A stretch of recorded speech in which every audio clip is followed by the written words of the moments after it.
ദൈവമനുഷ്യന്റെ സ്നേഹഗീത അധ്യായം 244 വാല്യം 6 ഈശോ നസ്രസിൽ അൽഫേയൂസിന്റെ വീട്ടിലേക്കാണ് ഈശോ ആദ്യം പോയത്. അടുക്കളത്തോട്ടത്തിലേക്ക് പ്രവേശിക്കുമ്പോൾ വെള്ളം കോരാനായി 2 ചെമ്പ് പാത്രങ്ങൾ എടുത്ത് അരുവിയിലേക്ക് പോകുന്ന അൽഫേയൂസിന്റെ ഭാര്യ മേരിയെ കാണുന്നു. മേരി, നിനക്ക് സമാധാനം എന്ന് പറഞ്ഞുകൊണ്ട് ബന്ധുവായ മേരിയെ ഈശോ ആലിംഗനം ചെയ്യുന്നു. മേരി ഈശോയെ കണ്ടപ്പോൾ പതിവ് പോലെ സന്തോഷാധിക്യത്താൽ ഒച്ച വച്ചുകൊണ്ട് ഈശോയെ ചുംബിക്കുകയാണ്. എൻ്റെ ഈശോയെ, നീ വന്നതുകൊണ്ട് ഇന്ന് തീർച്ചയായും സമാധാനവും സന്തോഷവുമുള്ള ദിനമായിരിക്കും.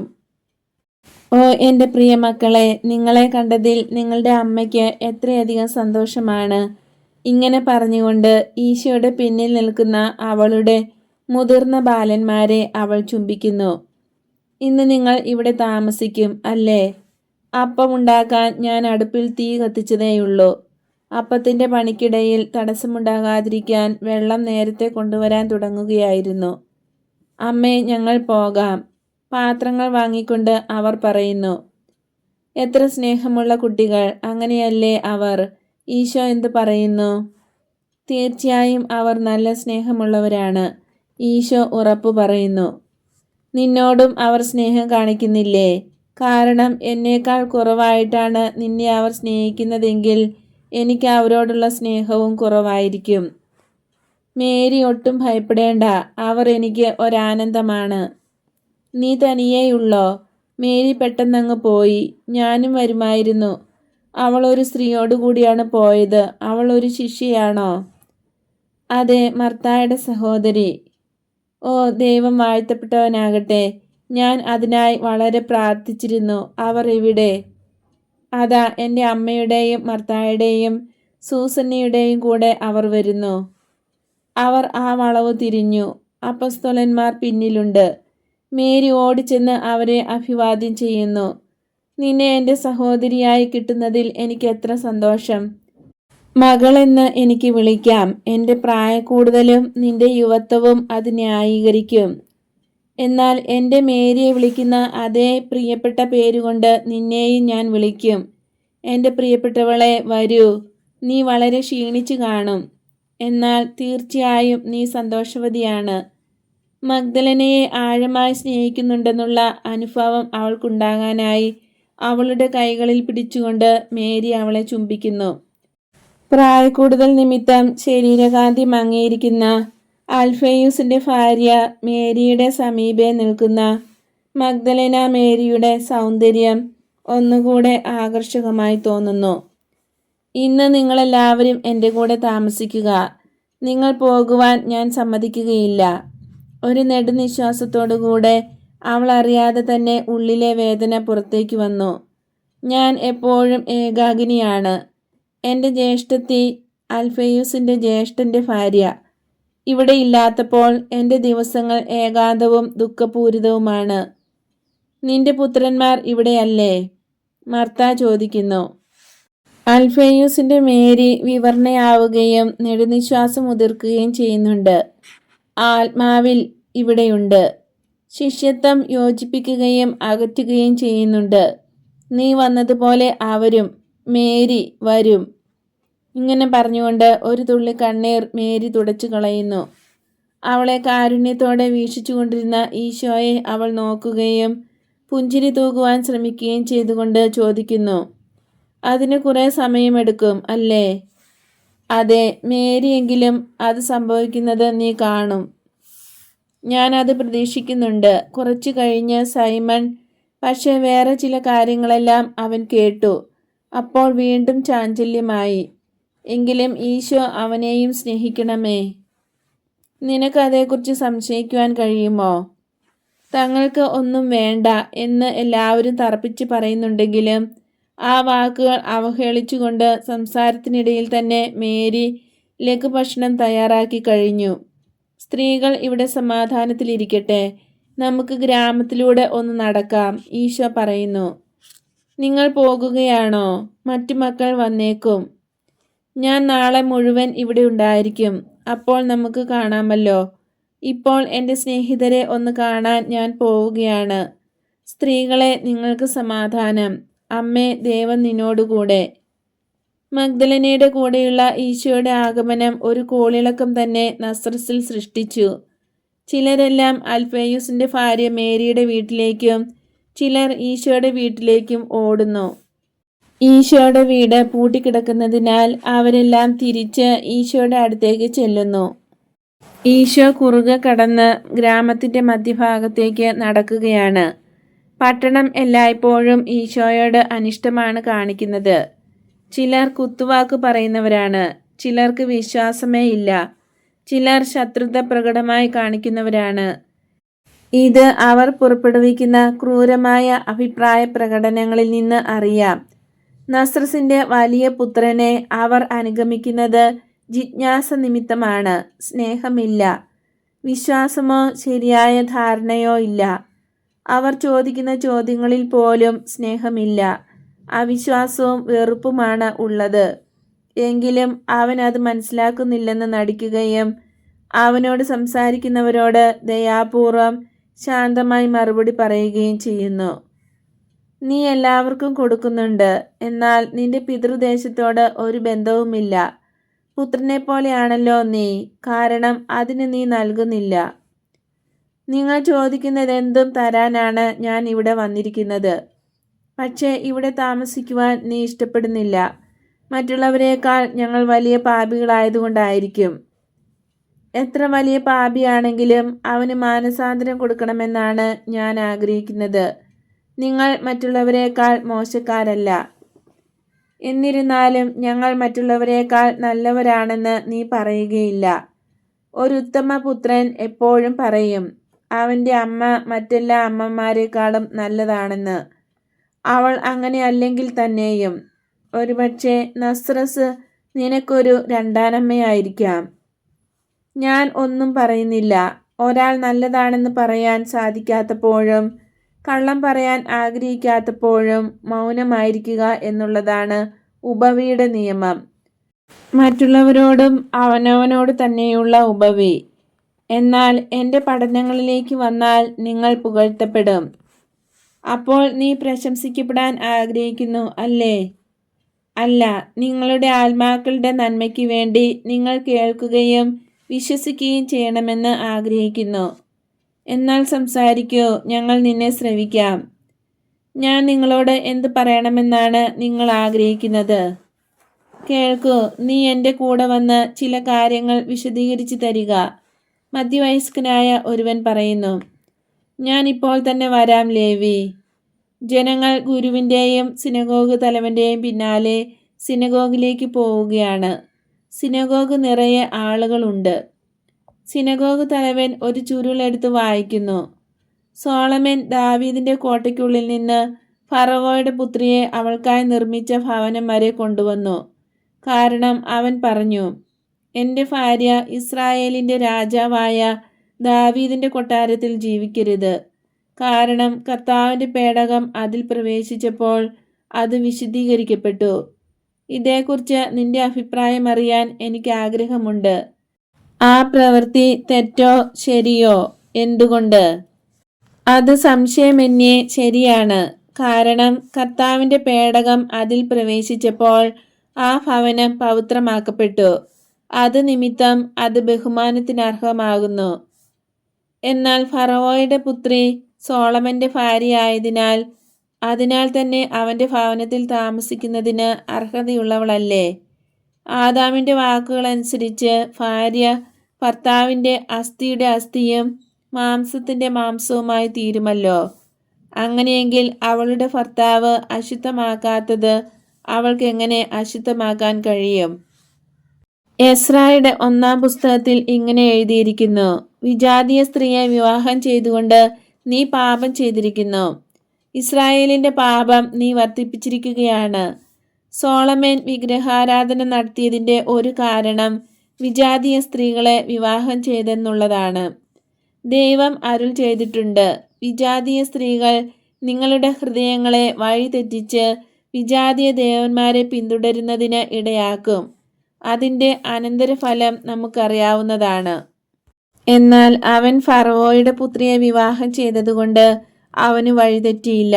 കാരണം അവൾ ആ പരിശുദ്ധ ഭവനത്തിൽ വസിക്കേണ്ടതില്ലെന്ന് അവൻ ബുദ്ധിപൂർവ്വം തീരുമാനിച്ചു. ദൈവത്തിന്റെ നന്മ നമ്മുടെ അളവുകോലുകൊണ്ട് അളക്കാൻ സാധിക്കുകയില്ല. മനുഷ്യൻ എപ്പോഴും തെറ്റ് ചെയ്യുന്നവനാണെങ്കിലും മറ്റുള്ളവർ ഒരു പ്രാവശ്യം തെറ്റ് ചെയ്തു കഴിഞ്ഞാൽ പിന്നീട് ക്ഷമിക്കുകയില്ല. എന്നാൽ ദൈവം മനുഷ്യന്റെ ആവർത്തിച്ചുള്ള കുറ്റങ്ങളും ക്ഷമിക്കുന്നവനാണ്. എന്നാൽ നിർദ്ദയം അതേ പാപം ആവർത്തിച്ചു കൊണ്ടിരിക്കുവാൻ ദൈവം അനുവദിക്കുകയില്ല. അതിനാൽ ആദ്യത്തെ പാപം ചെയ്തു കഴിയുമ്പോൾ ദൈവം പാപിയുടെ ഹൃദയത്തോട് സംസാരിക്കുന്നു. എന്നാൽ ദൈവത്തിന്റെ നന്മയെ ബലഹീനതയായി കരുതി മാനസാന്തരത്തിന് ഒരുങ്ങുന്നില്ലെന്ന് കാണുമ്പോൾ ദൈവം അവനെ ശിക്ഷിക്കുന്നു. കാരണം ദൈവത്തെ അവഹേളിക്കുവാൻ പാടില്ല. അസ്ഥിയുടെ അസ്ഥിയും മാംസത്തിന്റെ മാംസവുമാണെങ്കിലും ഫറവോയുടെ പുത്രി മലിനതയുടെ വിജ്ഞാനീയമായ ആ രാജാവിന്റെ ഹൃദയത്തിൽ പ്രവേശിച്ചു. രോഗം വരുന്നത് ഒരു രോഗാണു രക്തത്തിൽ പ്രവേശിക്കുമ്പോഴല്ല, ആദ്യത്തേതിൽ നിന്ന് വളരെയേറെ അണുക്കൾ വർദ്ധിച്ച് രക്തത്തെ ദുഷിപ്പിക്കുമ്പോഴാണെന്ന് നിങ്ങൾക്കറിയാമല്ലോ. മനുഷ്യന്റെ പാപവും അങ്ങനെ തന്നെ. നിർദോഷമെന്ന് തോന്നുന്ന ഒരു അളവിൽ അത് ആരംഭിക്കുന്നു. തിന്മയോടുള്ള അടുപ്പം ക്രമേണ വർദ്ധിപ്പിക്കും. പിന്നീട് മനസാക്ഷിയുമായി ഒത്തുതീർപ്പിലെത്തും. ദൈവത്തോടുള്ള അനുസരണയും അവനവന്റെ ഉത്തരവാദിത്വങ്ങളും ഉപേക്ഷിക്കും. അത് ശീലമാക്കി കൂടുതൽ ഗൗരവമായ പാപങ്ങളിൽ വീഴും. സോളമന്റെ കാര്യത്തിൽ അത് വിഗ്രഹാരാധന വരെ എത്തി. തന്മൂലം ഇസ്രായേലിന്റെ ശീശ്മയ്ക്കിടയിലും അതിന്റെ ദുരന്തഫലങ്ങൾ ഇന്നും നിലനിൽക്കുകയും ചെയ്യുന്നു. തീർച്ചയായും അങ്ങനെ തന്നെ. എന്നാൽ ഇക്കാര്യം കൂടെ എനിക്ക് വിശദീകരിച്ചു തരാമോ? നീ പറയുന്നു നീ ദൈവത്തിന്റെ വചനമാണെന്ന്. ഇത് ശരിയാണോ? അതെ, ഞാൻ ദൈവത്തിന്റെ വചനമാണ്. ലോകത്തിലുള്ള എല്ലാ മനുഷ്യർക്കും സുവിശേഷം എത്തിച്ചു കൊടുക്കുന്നതിനും അവരെ എല്ലാ പാപങ്ങളിൽ നിന്ന് രക്ഷിക്കുന്നതിനുമാണ് അവൻ എന്നെ അയച്ചിരിക്കുന്നത്. അതുകൊണ്ട് നീ പറയുന്നത് പോലെ തന്നെയാണ് യാഥാർത്ഥ്യമെങ്കിൽ നീ പേടകത്തേക്കാൾ ശ്രേഷ്ഠതയുള്ളവനല്ലേ? കാരണം പേടകത്തെ ഗ്രസിച്ചിരുന്ന മഹത്വത്തിലല്ല, നിന്നിലാണ് ദൈവം വാഴുന്നത്. നീ പറഞ്ഞത് ശരിയാണ്, അതാണ് സത്യം. പിന്നെ എന്തുകൊണ്ടാണ് നീ നിന്നെ തന്നെ മലിനമാക്കുന്നത്? ഇത് പറയാനാണോ നീ എന്നെ ഇവിടെ കൊണ്ടുവന്നത്? എനിക്ക് നിന്നോടും സംസാരിക്കാൻ നിന്നെ പ്രേരിപ്പിച്ചവരോടും സഹതാപമുണ്ട്. ഞാൻ എന്നെ തന്നെ ന്യായീകരിക്കുവാൻ പാടില്ല. കാരണം എല്ലാ ന്യായീകരണവും നിങ്ങൾ വിദ്വേഷ നിമിത്തം തെറ്റിദ്ധരിക്കുന്നു. എന്നാൽ നിങ്ങളെ സ്നേഹിക്കുന്നില്ലെന്നും എന്നെ തന്നെ ഞാൻ അശുദ്ധനാക്കുന്നുവെന്നും നിങ്ങൾ ആരോപിക്കുന്നതിനെതിരെ ഒരു നീതീകരണവും തരാം. ശ്രദ്ധിച്ചു കേൾക്കൂ. നീ എന്താണ് സൂചിപ്പിക്കുന്നതെന്ന് എനിക്കറിയാം. എന്നാൽ ഞാൻ നിന്നോട് മറുപടി പറയുന്നു. നിനക്ക് തെറ്റുപറ്റി. മരിച്ചുകൊണ്ടിരിക്കുന്നവരെ ജീവനിലേക്ക് തിരിച്ചു കൊണ്ടുവരാൻ എൻ്റെ കൈകൾ ഞാൻ തുറക്കുന്നു. അതുപോലെ ഞാൻ എൻ്റെ കൈകൾ ശാരീരികമായി എന്നതിനേക്കാൾ യഥാർത്ഥമായി മരിച്ചുകൊണ്ടിരിക്കുന്നവരെയും മരിച്ചു കഴിഞ്ഞവരെയും സ്വീകരിക്കുവാൻ തുറക്കുന്നു. അതായത് പാപികളെ, ചത്തു ചീഞ്ഞവരെ ഉയിർപ്പിച്ച് നിത്യജീവൻ നൽകേണ്ടതിന്, വീണ്ടും അവർ മരിക്കാതിരിക്കേണ്ടതിന് എൻ്റെ കൈകൾ തുറന്നു കൊടുക്കുന്നു. ഇത് വ്യക്തമാക്കാൻ ഒരു ഉപമ ഞാൻ പറയാം. ഒരു മനുഷ്യൻ ധാരാളം തിന്മകൾ ചെയ്ത് ജീവിച്ചു. അതിൻ്റെ ഫലമായി അയാൾക്ക് കുഷ്ഠം പിടിപെട്ടു. മനുഷ്യ സമൂഹം അവനെ ബഹിഷ്കരിച്ചു. കഠിനമായ ഏകാന്തതയുടെ വേദനയിൽ അയാൾ അവനെ ഈ സ്ഥിതിയിലാക്കിയ സാഹചര്യങ്ങളെക്കുറിച്ച് ചിന്തിക്കുവാൻ തുടങ്ങി. അങ്ങനെ അനേക വർഷങ്ങൾ കടന്നുപോയി. അങ്ങനെയിരിക്കെ അവൻ്റെ പ്രതീക്ഷകളെല്ലാം തകർന്നിരിക്കെ ഒരു ദിവസം പെട്ടെന്ന് അവൻ സുഖം പ്രാപിച്ചു. അപ്പോൾ അയാൾ എന്താണ് ചെയ്യുക? കർത്താവ് അവനോട് കാരുണ്യം കാണിച്ചതിനാൽ അവന് നേരെ വീട്ടിലേക്ക് പോകുവാൻ കഴിയുമോ? ഇല്ല. ആദ്യം അവൻ പുരോഹിതന്റെ അടുക്കൽ പോകണം. പുരോഹിതൻ അവനെ പരിശോധിക്കുകയും കുറച്ചുനാൾ കഴിഞ്ഞ് അവനെ ശുദ്ധീകരിച്ച് 2 ചെങ്ങാലികളെ ബലിയർപ്പിക്കുകയും വേണം. അതിനുശേഷം അവൻ പോയി അവൻ്റെ വസ്ത്രങ്ങൾ 1 പ്രാവശ്യമല്ല, 2 പ്രാവശ്യമല്ല കഴുകണം. പുരോഹിതന്റെ പക്കലേക്ക് വീണ്ടും ചെന്ന് നിയമപ്രകാരം കറയറ്റ ആട്ടിൻകുട്ടികളെയും പെണ്ണാടിനെയും മാവും എണ്ണയും കാഴ്ചയർപ്പിക്കണം.